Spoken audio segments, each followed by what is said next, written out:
Uma das coisas muito importantes na nossa vida espiritual é a gente saber se defender contra os erros de doutrina. Que, em outras palavras, nós podemos chamar de quê? De falsas doutrinas. Muitas vezes propagadas pelos falsos profetas. Veja que Jesus, já no Sermão da Montanha, no capítulo 7 de São Mateus, Jesus falou bem claro. Está lá em Mateus 7,14. Cuidado com os falsos profetas. Não é?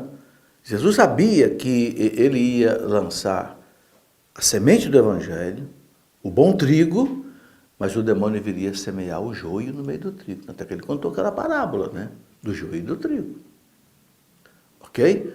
E o joio, ele é parecido com o trigo. Só que tem uma coisa, né? Quando os dois crescem, por que Jesus mandou esperar?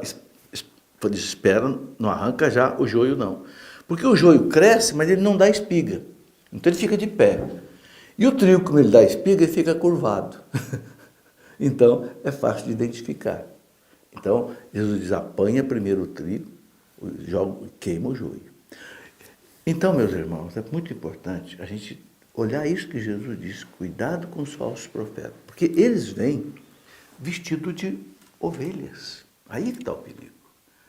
Mas eles são lobos arrebatadores. Então, o perigo da falsa doutrina é que ela te engana, porque vem como cordeiro, vem cor-de-rosa, vem perfumado, e muitas vezes te carrega, entende, para o lugar errado.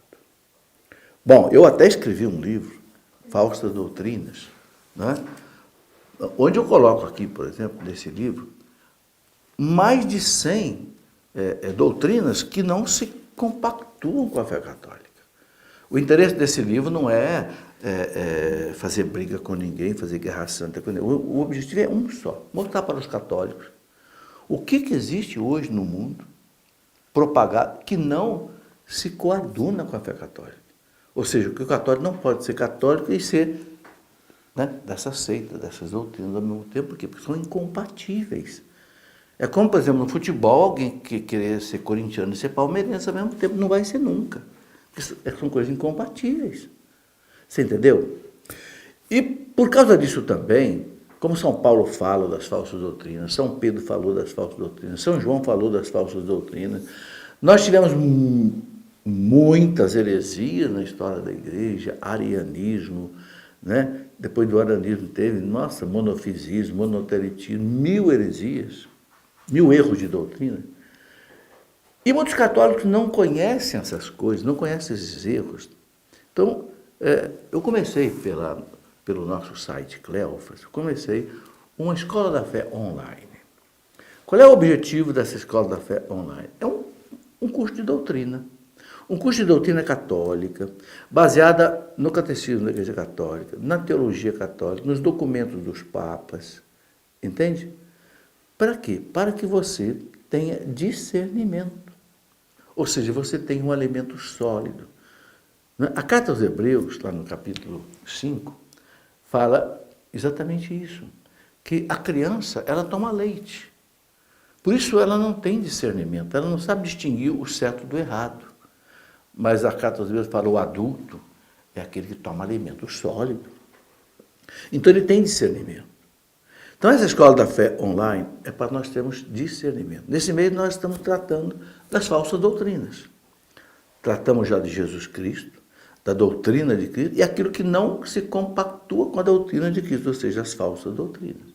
E vamos continuar com muitas outras matérias. Então até convido você, se você quiser fazer uma espécie de um curso de teologia à distância, né?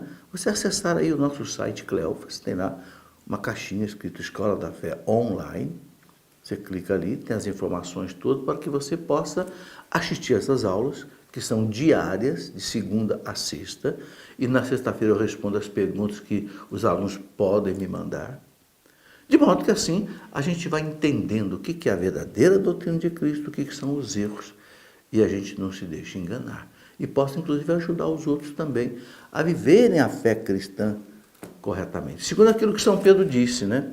São Pedro, na primeira carta dele, no capítulo 3, versículo 15, São Pedro diz assim, estai preparados para dizer aos outros qual é a razão da sua fé, a razão da sua esperança. Por que eu sou católico? Por que eu vou à missa? Por que eu me confesso? Por que eu comungo? Por que eu levo meu filho para ser batizado, para ser crismado? Por que eu gosto da liturgia? Por que eu rezo o texto? Por que eu adoro o Santíssimo? Qual é a razão da minha fé? Entende? Bento XVI dizia que o pior problema da Igreja Católica hoje é a ignorância religiosa de muitos católicos. E é verdade. Mas cada um de nós pode fazer muito pela Igreja. Primeiro, você se preparando, estudando. E segundo, você esclarecendo também os outros. É um grande serviço que você pode prestar à Igreja.